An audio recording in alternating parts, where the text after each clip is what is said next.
जय माता दी सभी को। अगर आप माँ वैष्णो देवी जाने का प्रोग्राम बना रहे हैं या बना चुके हैं तो यहाँ की प्राचीन गुफा के बारे में जरूर जान लें। आखिर कब और कितने समय के लिए ये गुफा खुलती है। तो भक्तों, भारत में हर साल लाखों लोग तीर्थ यात्रा करते हैं। इनमें से एक है माता वैष्णो देवी का मंदिर। वैष्णो देवी मंदिर की यात्रा को कठिन तीर्थ यात्राओं में से एक माना जाता है। अगर आप भी माता वैष्णो देवी के दरबार के दर्शन के लिए जा रहे हैं तो त्रिकुट पर्वत पर स्थित एक प्राचीन गुफा के दर्शन करना नहीं भूलना चाहिए। यह गुफा बहुत ही अलौकिक है और यहाँ तक पहुँचने के लिए 13 किलोमीटर तक की चढ़ाई करनी पड़ती है हमें कटरा से। अगर आप भी माँ वैष्णो देवी के दर्शन के लिए जा रहे हैं तो जानिए कि ये प्राचीन गुफा कब और कितने बजे खुलती है। बता दें कि माँ वैष्णो देवी को त्रिकुटा के नाम से भी जाना जाता है। चूंकि देवी त्रिकुटा का यह निवास स्थान है, इसलिए इस पर्वत को त्रिकुटा पर्वत भी कहा जाता है। आगे मैं आप सभी श्रद्धालुओं को बताने वाला हूँ कि आप माता के प्राचीन गुफा तक कैसे पहुँच सकते हैं और प्राचीन गुफा किसे कहते हैं और दर्शन आप कैसे कर सकते हैं, और प्राचीन गुफा अभी मार्च महीने में कब तक खुली रहने वाली है। तो सबसे पहले आप सभी भक्तों को मैं बता दूं कि सबसे पहले आपको आना होगा कटरा रेलवे स्टेशन। यानी कि आप जहां कहीं से भी आप यहां आना चाहते हैं, आपको अपनी ट्रेन या फिर अपने व्हीकल के थ्रू आप जैसे भी आना चाहते हैं आप आ सकते हैं। आपको आना है कटरा, जो कि आपको JNK के अंदर पड़ जाता है। जैसे अगर आप ट्रेन से आते हैं तो श्री माता वैष्णो देवी कटरा के आप रेलवे स्टेशन पर आपको उतरना होगा। यहाँ के बाद जैसे आप बाहर निकलेंगे तो बाहर निकलने बाद आपको ऑटो स्टैंड मिल जाएगा और ऑटो स्टैंड से आप ऑटो लेकर के कटरा मेन गोल चक्कर पर आ जाना है। अब आती है बात RFI कार्ड की। तो RFI कार्ड जो है वो आपको ना रेलवे स्टेशन पर भी आपको बनवा सकते हैं, या फिर आप कुछ दूर पैदल चल के थोड़ी दूर जहाँ ऑटो स्टैंड है वहां पे भी जाकर के आप बनवा सकते हैं, या फिर आप जहां भी आप रुकें वहां जाकर के अपना यात्रा कार्ड, यात्रा पर्ची या फिर आपका RFI कार्ड आप वहां जाकर के रजिस्ट्रेशन अपना आप बनवा सकते हैं। तो इस तरह से आपका ना RFI कार्ड भी बन जाता है। बिना RFI कार्ड के आपके दर्शन दुर्लभ हैं, दर्शन आप नहीं कर पाएंगे। तो आपको ना यात्रा पर्ची यानी कि यात्रा की रजिस्ट्रेशन कराना जरूरी है। यात्रा पर्ची लेकर के आप अपनी यात्रा को आगे प्रारंभ आप इजीली आप कर सकते हैं। यह है कटरा का गोल चक्कर। यहीं आपको सीधे आना है ऑटो स्टैंड से। यानी कि यहाँ आकर के आप डोरमेट्री में रुकना चाहते हैं तो यहाँ आपको काफी सारे ऑप्शन मिल जाते हैं, तो आप जाकर के डोरमेट्री में भी आप रुक सकते हैं। अब बात करते हैं रजिस्ट्रेशन। तो यहाँ पे भी आपको एक काउंटर मिल जाएगा यात्रा रजिस्ट्रेशन का। यहाँ से आप रजिस्ट्रेशन आप करा सकते हैं। ये निःशुल्क होता है, इसका कोई आपको ना चार्ज देना नहीं होता है। साथ ही हम बात करते हैं कि अगर आप जैसे भवन पर आप पहुंच जाते हैं तो वहाँ रुकने की व्यवस्था, तो उसके लिए यहाँ पे आपको सामने बस स्टैंड पे ना एक निहारिका भवन मिल जाएगा। ये जो निहारिका कॉम्प्लेक्स है इसके अंदर से आप यहाँ पे डोरमेट्री अपने लिए यहाँ पे भी बुक कर सकते हैं। ये ऑफलाइन ऑनलाइन दोनों तरह से आप बुक हो जाता है। और डायरेक्टली आप भवन के लिए अगर बुक कराना चाहते हैं तो वहाँ आपको दुर्गा भवन मिल जाएगा और भी कई सारे वहाँ ऊपर भवन है। आप वहाँ की डोरमेट्री भी आप बुक कर सकते हैं इजीली। यहाँ से आप इंक्वायरी कर सकते हैं और ये ऑफलाइन ऑनलाइन दोनों तरफ से आपको ना यहाँ पे बुकिंग मिल जाती है। हालांकि डोरमेट्री जब आप आ रहे हैं तो आप ऑनलाइन ही बुकिंग करें, क्योंकि ये 2-2 महीने की वेटिंग रहती है। तो यहाँ से आप बुकिंग आप कर सकते हैं। अब भक्तों बात करते हैं कि माता के भवन तक कैसे पहुंचा जाए। तो वहां पहुंचने के लिए कई सारे ऑप्शंस अवेलेबल होते हैं। सबसे पहले हमारी होती है पैदल यात्रा। पैदल यात्रा जो हमें शुरू करनी होती है वो बाणगंगा से शुरू करनी होती है, जो कि हमारी 13 किलोमीटर की पैदल यात्रा रहती है। आपको यहाँ खच्चर, पौनी, पालकी की भी सुविधा उपलब्ध होती है। साथ ही आप अपनी यात्रा को आप एरोप्लेन के थ्रू भी आप पूरा कर सकते हैं। और रास्ते में हम है बाणगंगा माँ। हमारा जो बाणगंगा माँ है वो हमारा पहला पड़ाव होता है जहाँ माता रानी ने अपने केस धोए थे। दूसरा पड़ाव हमें मिलता है प्रथम चरण पादुका मंदिर, जहाँ पे माता रानी के पद के चिन्ह है। आप वहाँ के दर्शन करके अपनी यात्रा को आगे प्रारंभ आप कर सकते हैं। तीसरा जो हमारा पड़ाव आता है वो आता है श्री अर्धकुंवारी माँ का मंदिर, जहां माता रानी ने 9 महीने तक तपस्या की थी, जो कि ऊपर सामने त्रिकुटा पर्वत पर है, जो व्हाइट कलर का है वो प्रथम चरण पादुका, और उससे भी ऊपर है माँ अर्धकुंवारी का मंदिर, जहां पे माता रानी ने 9 महीने तक तपस्या की थी। और अंत में आ जाता है हमारे माँ वैष्णो देवी का धाम, यानी कि वैष्णो देवी का मंदिर भवन। यहाँ हमें मिल जाता है वैष्णो देवी की गुफा तक का पहुंचने तक का ये रास्ता। यहाँ तक पहुँचने के लिए काफी कठिन रास्ते हैं जिनके थ्रू आप यहाँ पहुँच सकते हैं। इस गुफा तक पहुँचने का रास्ता कठिन है, इसलिए वर्तमान में दर्शन के लिए जिस रास्ते का प्रयोग हो रहा था ना, वो उसकी जगह पे अब दिन प्रतिदिन जैसे श्रद्धालुओं की भीड़ बढ़ती जा रही है तो आर्टिफिशियल रूट बना दिए गए और 1-2। बता दें कि बहुत कम लोग हैं जो प्राचीन गुफा से माता रानी के दरबार में जाने का सौभाग्य प्राप्त होता है।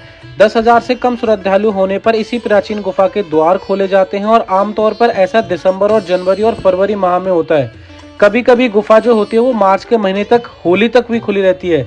और बात करते हैं 2025 में, तो इस मंथ में भी आपको ये ओपन मिलने वाली है। तो आप अगर अपना प्लान कर रहे हैं तो आप जल्दी से जल्दी जाएं और अपने माता रानी की प्राचीन गुफा के दर्शन आप कर सकते हैं। ये है, जैसे आप भवन के पास पहुंचेंगे तो पार्वती भवन, यहाँ आप अपना जो लॉकर रूम है वो ले सकते हैं। यहाँ आपको डोरमेट्री भी मिल जाती है, आप जाकर के इसमें आप अपना सामान वगैरह रख सकते हैं। और इसी के 3rd फ्लोर पर हमें वॉशरूम मिल जाता है। यहाँ जाकर के आप स्नान घर है, स्नान घर में आप स्नान करके बिल्कुल आप शुद्ध हो सकते हैं। उसके बाद में आप प्राचीन गुफा की लाइन में जाकर के आप लग सकते हैं। वहाँ जैसे ही हम पहुंचेंगे तो वहाँ ना भीड़ बहुत ज़्यादा रहने वाली है। तो यहाँ पे भी कुछ टाइमिंग है कि कितने बजे तक आपको ना गुफा के दर्शन हो सकते हैं। और आप जब गुफा के दर्शन करने के लिए जाएं तो अपने साथ में कुछ भी चीज़ लेके ना जाएं, सिर्फ प्रसाद और मोबाइल ही लेकर के जाएं, क्योंकि वो अंदर अलाउड ही नहीं है। माता वैष्णो देवी के दरबार में इस प्राचीन गुफा का बहुत महत्व है।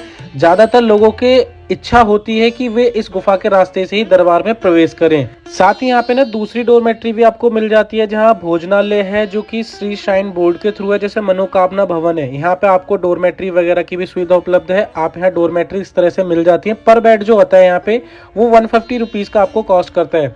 आपको यहाँ इसलिए ये लेना पड़ सकता है क्योंकि यहाँ ज्यादातर ना नंबर कम आता है माता रानी की गुफा के दर्शन करने के लिए। आपको यहाँ पे मतलब सारी सुविधा उपलब्ध है। आप यहाँ 2 दिन 3 दिन आप रुक सकते हैं, तभी आपका नंबर आएगा, क्योंकि यहाँ पे भीड़ बहुत ज्यादा है तो इसलिए। और अगर ज्यादा भीड़ हो भी जाती है ना, सपोज कि यहाँ पे ना भक्तों की भीड़ 10,000 से ऊपर चली जाती है, तो माता रानी के जो प्राचीन गुफा है उसको बंद कर दिया जाता है। अगर भीड़ कम है, 10,000 से कम है श्रद्धालुओं की भीड़, तो प्राचीन गुफा कंटिन्यू खुले रहती है। बात करते हैं टाइमिंग की, तो सुबह 10 बजे से लेकर के शाम को 4 बजे तक डेली खुलती है गुफा। और रात की बात की जाए तो रात को भी 10 बजे से लेकर के सुबह 4 बजे तक गुफा खुली रहती है। लेकिन बीच बीच में गुफा बंद हो जाती रहती है। क्यों? क्योंकि दोस्तों यहाँ पे जो भक्तों की भीड़ है वो कभी कभी बढ़ जाती है, इसलिए प्राचीन गुफा को बंद कर दिया जाता है। तो जैसे आप अपना प्लान कर रहे हैं तो यहाँ आप 2 दिन 3 दिन का प्लान करके आए, ताकि आप यहाँ आके डोरमेट्री या अपना होटल वगैरह बुक कर सके, ताकि आप यहाँ इंतजार कर सकते हैं। जैसे ही आपको खबर लगे कि यहाँ माता रानी की गुफा खुली है तो तभी आप जाकर के अपना दर्शन कर सकें। वैसे अगर आपका मन सच्चा है, तन सच्चा है, तो आपको माता रानी गुफा के दर्शन जरूर होंगे। दर्शन करने से कोई भी नहीं रोक सकता है। इसलिए जिसे भी इस गुफा में जाने का मौका मिलता है वह खुद को ना धन्य मानता है। बाकी यहाँ से हम आगे की बात करते हैं, तो यहाँ से आपको ना और भी सुविधा मिल जाती है। जैसे आपको भैरव घाटी जाना है तो वहाँ के रूफ वे की सुविधा उपलब्ध है। इसकी भी आपको ऑनलाइन ऑफलाइन दोनों तरह से आपको टिकट मिल जाती है। और माता रानी की इस गुफा का बहुत महत्व है। कहते हैं कि इस गुफा में से गंगा जल प्रभावित रहता है और इस जल से पवित्र होकर के ही श्रद्धालु मां के दरबार में पहुंचते हैं। वास्तव में हर यात्री के लिए ये एक बहुत ही अद्भुत अनुभव है।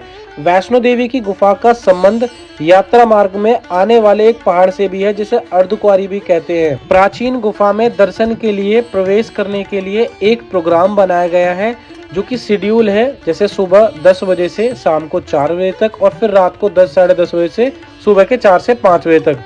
हालांकि बढ़ जाने वाली संख्या को, यानी कि अगर संख्या कभी बढ़ जाती है तो इस गुफा को ना बंद भी कर दिया जाता है। और आप कोशिश करें कि आप ना वीकेंड डे पर ना आए, क्योंकि वीकेंड डे पे क्या होता है कि 10,000 से भी ज्यादा श्रद्धालु हो जाते हैं, इस वजह से तब भी आपको गुफा बंद मिलती है। तो अपना अगर आप प्रोग्राम कर रहे हैं तो सोमवार, मंगलवार, बुधवार को आप करें। ये जो लाइन सामने की तरफ नजर आ रही है, आप जब आप माता रानी की गुफा के लिए दर्शन के लिए जाएंगे तो आपको भी इसी लाइन का प्रयोग करना होगा। जैसे ही सामने स्टिक लग जाएगी तो आप रुक जाएं, क्योंकि कुछ श्रद्धालु करके ही अंदर जाते हैं। 5-5, 10-10 मिनट का वेट लगता है। तभी आपको, जब आप ये स्टिक लग जाए ना, आप समझ जाओ कि गुफा खुल चुकी है। साथ ही अटका आरती भी होती है, तो अटका आरती के लिए भी सेम यही प्रोसेस होता है कि वो सुबह जब आरती होती है तब भी यहाँ पे एक स्टिक लगा दी जाती है कि 50 श्रद्धालु ही सिर्फ जाते हैं। मेन अटका आरती जो होती है वो जो माता रानी की मेन प्राचीन गुफा है उसके सामने ही होती है, और जो 50 होते हैं वो नीचे की तरफ बैठा दिए जाते हैं। तो इस तरह से आप माता रानी की अटका आरती में भी आप बैठ सकते हैं। और जब श्रद्धालु मेन प्राचीन गुफा से दर्शन करने के लिए जाते हैं तो एक अलग ही अनुभव होता है। और जनवरी फरवरी में मतलब गुफा को खोलने का ये मतलब होता है कि इस दौरान तीर्थ यात्रियों की संख्या कम होती है, जबकि साल भर तीर्थ यात्रियों में मुख्य पूजा क्षेत्र पहुंचने के लिए आर्टिफिशियल गुफाओं का प्रयोग किया जाता है। यानी कि आप जब अंदर जाएंगे तो वहां ना 2 सुरंग बनाई हुई है, जिनसे हम माता रानी के पिंडी स्वरूप का हम दर्शन करते हैं। लेकिन इस टाइम पे जब भीड़ कम होती है तो माता रानी की जो मेन गुफा है वो उसके कपाट खोल दिए जाते हैं। और जब आप दर्शन के लिए लाइन में लगे तो आपको ना लॉकर रूम में अपनी सारी चीजों को सबमिट करना होगा। सिर्फ आप अंदर प्रसाद और अपना पैसे वगैरह लेकर के आप अंदर जा सकते हैं भवन में, उसके अलावा कोई भी चीजें अलाउड नहीं है। बात की जाए माता रानी की इस गुफा की, तो इस गुफा की खोज ऋषि वशिष्ठ ने की थी 10,000 साल पहले। यह गुफा प्राकृतिक संरचना है, यह हिंदुओं के लिए धार्मिक महत्व रखती है। इस गुफा को देवी वैष्णवी के भक्तों के लिए एक पवित्र तीर्थ स्थल माना गया है। और भक्तों यहाँ भवन पर ना यहाँ रुकने की सुविधा काफी अच्छी है, यानी कि यहाँ पे जगह जगह श्राइन बोर्ड के थ्रू आपको रुकने की पूरी व्यवस्था है। सामने की तरफ 5 नंबर गेट है, यहाँ से वीआईपी एक तरह से एंट्री होती है, तो आप यहाँ से भी जा सकते हैं। सामने की तरफ जो दुर्गा भवन है, यहाँ यात्री रुक सकते हैं। यहाँ पे नीचे रात को ना 10 बजे के आसपास से 9 या 10 बजे के आसपास नीचे की तरफ कंबल स्टोर ओपन हो जाता है। धर्मशाला है, फ्री ऑफ कॉस्ट है, यहाँ अलग से कोई चार्ज देना नहीं होता है। कंबल स्टोर आपको नीचे मिल जाएगा। अभी नीचे का जो धर्मशाला है वो खुली नहीं है, तभी श्रद्धालु यहाँ इंतजार कर रहे हैं। उसके बाद ये लोग नीचे चले जाएंगे तो यहाँ भीड़ भी आपको कम दिखने वाली है। हालांकि इन महीनों में भीड़ कम होती है, तभी माता रानी के जो द्वार है वो खुल जाते हैं। साथ ही आप देखोगे तो यहाँ श्री राम मंदिर भी मिल जाएगा, आप यहाँ पे भी दर्शन कर सकते हैं। बात करते हैं माता रानी की पवित्र गुफा, प्राचीन गुफा के बारे में, तो साल 2025 में वैष्णो देवी की जो प्राचीन गुफा है वो 14 जनवरी को मकर संक्रांति के दिन खुलती है, क्योंकि ये दिन सबसे शुभ दिन माना जाता है। तो सारी पूजा वगैरह करने के बाद में ये गुफा के कपाट खोले जाते हैं। यह गुफा जो है यह होली तक खुली रहती है। तो इस गुफा में दर्शन के लिए डेली श्रद्धालुओं की संख्या 10,000 से कम होनी चाहिए। अगर ये संख्या बढ़ जाती है तो इस गुफा को ना बंद कर दिया जाता है। इस गुफा में दर्शन के लिए आप रात को कर सकते हैं और दिन में भी आप कर सकते हैं, दोनों टाइम कर सकते हैं, लेकिन वो है श्रद्धालुओं की भीड़ के ऊपर। माता रानी की प्राचीन गुफा को स्वर्ण द्वार भी कहा जाता है, क्योंकि पहले क्या था कि माता रानी की जो प्राचीन गुफा है ये ना मार्बल से बनी हुई थी, लेकिन अब ये स्वर्ण यानी कि सोने से बनी हुई है, इसलिए इस माता रानी की गुफा को स्वर्ण द्वार भी कहा जाता है। इसी गुफा से हम दर्शन करने जाते हैं माता रानी के तीनों पिंडियों के दर्शन करने के लिए। जब इस गुफा के अंदर आप प्रवेश करेंगे तो आपका जो मन है वो एकदम उत्साहित हो जाएगा। और आपको ना इस गुफा के अंदर कहा जाता है कि 33 करोड़ देवी देवताओं का भी निवास है, तो उनका भी आपको ना दर्शन होगा, अनुभव होगा, तो एक अनुभव अलग ही होगा। इस गुफा में माता वैष्णो देवी के साथ साथ आदि शक्ति स्वरूप महालक्ष्मी, महाकाली और महासरस्वती के भी पिंडी हैं। माता वैष्णो देवी को माता रानी, वैष्णवी दुर्गा और शेरा वाली माता जैसे नामों से भी जाना जाता है। तो अगर अपनी यात्रा का प्लान कर रहे हैं तो आप इसी के हिसाब से करें कि ये जो माता रानी के दर्शन होने वाले हैं सिर्फ आपको होली तक होने वाले हैं। बात होती है 2025 की। अब जब 2026 में भी जाएंगे जब भी आपको ना सेम शेड्यूल मिलने वाला है। बात की जाए यहाँ पे भक्तों मौसम की, तो अभी हालात यहाँ पे बिगड़ी हुई है, थोड़ा सा यहाँ पे बारिश दिन पे दिन हो ही रही है कंटिन्यू। टेम्परेचर काफी डाउन है, तो जब अगर आप यहाँ जल्दी से जल्दी आ रहे हैं तो अपने साथ में अपने गर्म कपड़े जरूर लाएं, क्योंकि यहाँ पे शाम के वक्त ना टेम्परेचर बहुत ज्यादा कम हो जाता है, जिसकी वजह से यहाँ पे ना ठंड बढ़ जाती है। तो अब सारी सुविधाओं के साथ में आप यहाँ पे दर्शन के लिए आए। तो ये था माता रानी की प्राचीन गुफा के बारे में कि कब तक खुली रहने वाली है। तो मैंने आपको बताया कि वो होली तक खुली रहने वाली है। डेली 10,000 से कम यात्री होने चाहिए, तभी आपके दर्शन होने वाले हैं। और अगर आपको दर्शन नहीं भी हो पा रहे तो वहाँ आप रुक सकते हैं 1-2 दिन, तो आपका नंबर जरूर आएगा। अगर माता रानी की कृपा हुई तो आपके जरूर दर्शन होंगे।